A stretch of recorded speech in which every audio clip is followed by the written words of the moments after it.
ಬೆಸ್ಕಾಂನ ದಕ್ಷಿಣ ವಲಯದ ಅಧಿಕಾರಿ ಮುಖ್ಯ ಇಂಜಿನಿಯರ್ ನಟರಾಜ್ರವರು ನಿವೃತ್ತಿ ಹೊಂದುತ್ತಿರುವ ಹಿನ್ನೆಲೆಯಲ್ಲಿ ನೂರಾರು ಜನಸಂಖ್ಯೆಯಲ್ಲಿ ಆಗಮಿಸಿ ಅವರಿಗೆ ಶುಭ ಕೋರಿದರು. ಅವರ ಕೆಲಸದ ಬಗ್ಗೆ ಮೆಚ್ಚುಗೆ ವ್ಯಕ್ತಪಡಿಸಿದರು.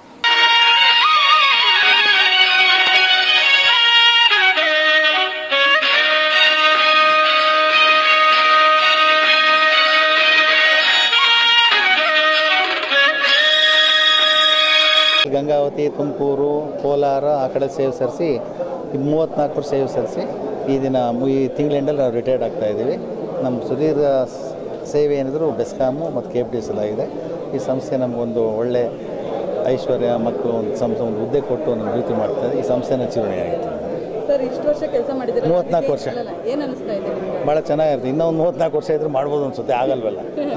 ನಿಮ್ಮ ಸಿಬ್ಬಂದಿಗಳಿಗೆ ಏನು ಹೇಳೋದು? ಭಾಳ ಒಳ್ಳೆಯದು ಮೇಡಮ್. ಎಲ್ಲ ಸಿಬ್ಬಂದಿ ಕೆಲಸ ಏನು ರೀತಿ ಮಾಡ್ತೀರಿ ಇನ್ನೂ ಹೆಚ್ಚಿನ ರೀತಿಯಲ್ಲಿ ಮಾಡಿ ನಮ್ಮ ಕಂದಾಯ ಪರಿಸ್ಥಿತಿ, ನಮ್ಮ ಆರ್ಥಿಕ ಪರಿಸ್ಥಿತಿ ಉತ್ತಮ ಮಾಡಲಿ ಅಂತ ಹೇಳ್ತೀವಿ. ಸುರಕ್ಷಿತವಾಗಿ ಕೆಲಸ. ಎಕ್ಸಿಕ್ಯೂಟಿವ್ ಇಂಜಿನಿಯರ್ K2 ಅಂಜನಾನಗರ ಉಪವಿಭಾಗ.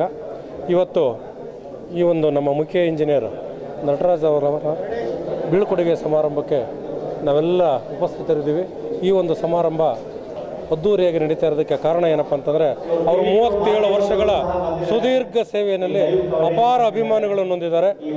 ಏನು ಇವತ್ತು ತಿಳುವಳಿಕೆ ಇಲ್ಲದ ಜನ ಇರ್ಬೋದು, ಬಡವರು ಇರ್ಬೋದು ಮತ್ತು ಅಸಹಾಯಕರ ಜನ ಇರ್ಬೋದು, ಅವರು ಕಚೇರಿಗೆ ಬಂದಂಥವ್ರಿಗೆ ಅತ್ಯಂತ ಸಹಾಯನ ನಿಯಮಾವಳಿಗಳ ಪ್ರಕಾರ ಅತ್ಯಂತ ಸಹಾಯನ ಮಾಡಿದ್ದಾರೆ.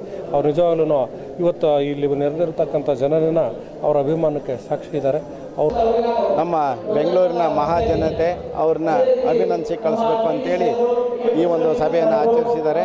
ಆದರೆ ಈ ನಟರಾಜ್ ಸಾಹೇಬರು AE ಆದಾಗಿನಿಂದ ಹಿಡಿದು ಎಕ್ಸಿಕ್ಯೂಟಿವ್ ಇಂಜಿನಿಯರ್ ಆಗೋವರೆಗೂ ಕೂಡ ತುಮಕೂರಿನಲ್ಲಿ ಭಾಳಷ್ಟು ಪ್ರಾಮಾಣಿಕವಾಗಿ ಮತ್ತು ಜನಪ್ರಿಯತೆಯಿಂದ ಎಲ್ಲ ರೈತ ವರ್ಗಕ್ಕೂ, ಒಂದು ಗುತ್ತಿಗೆದಾರರಿಗೂ ಮತ್ತು ನೌಕರರ ಸಂಘಕ್ಕೂ ಭಾಳಷ್ಟು ಅನುಕೂಲ ಮಾಡಿ ಜನಪ್ರಿಯತೆ ಗಳಿಸಿದಂಥ ವ್ಯಕ್ತಿ. ಅವ್ರನ್ನ ಸನ್ಮಾನಿಸಿ ಆತ್ಮೀಯವಾಗಿ ಬೀಳ್ಕೊಡ್ತಕ್ಕಂಥ ಒಂದು ವ್ಯವಸ್ಥೆ ನಮ್ಮ ಇಲಾಖೆಯಲ್ಲಿ ಇಟ್ಕೊಂಡಿದ್ದೀವಿ. ಅದೇ ರೀತಿ ಇವತ್ತು ನಮ್ಮ ಮುಖ್ಯ ಇಂಜಿನಿಯರ್ ಅವರ ಒಂದು ಸರ್ತಿ ಬಂದಿದೆ. ಅವರಿಗೆ ಈ ಒಂದು ಗೌರವ ಸೂಚಿಸ್ತಕ್ಕಂಥದ್ದು ಬಹಳ ಒಳ್ಳೆಯ ಕೆಲಸ. ಅಶ್ವಥ್ ನಾರಾಯಣ AS ಅಂತ. ನಾನು ಪರ್ಸನಲ್ ಸೆಕ್ರೆಟರಿಯಾಗಿ ಬೆಸ್ಕಾಮಲ್ಲಿ, ಅದರಲ್ಲಿ ಬೆಂಗಳೂರು ಮೆಟ್ರೋಪಾಲಿಟನ್ ಏರಿಯಾ ಸೌತ್ ಝೋನಲ್ಲಿ ವರ್ಕ್ ಮಾಡ್ತಾಯಿದ್ದೆ.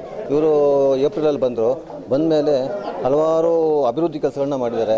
ಅಂದರೆ ನಮ್ಮಲ್ಲಿ ಇಂಪಾರ್ಟೆಂಟ್ ರೆವಿನ್ಯೂ ಅಂದರೆ ಕಂದಾಯ ವಸೂಲಿ, ಆ ಕಂದಾಯ ವಸೂಲಿ ಸುಮಾರು 500 ಕೋಟಿಯಷ್ಟು ಆದಾಯ ಗಳಿಸಿದ್ದಾರೆ. ಆಮೇಲೆ ಯಾವುದೇ ಅಭಿವೃದ್ಧಿ ಖಾತೆ ಯಾವುದೇ ಕುಂಠಿತ ಇಲ್ಲದಂಗೆ ಮಾಡಿದ್ದಾರೆ. ಆ ಪವರ್ ಮ್ಯಾನಿಂದ MD ತನಕ ಎಲ್ಲರ ವಿಶ್ವಾಸ ಗಳಿಸಿ ತುಂಬ ಪ್ರೀತಿ ಪಾತ್ರರಾಗಿದ್ದಾರೆ.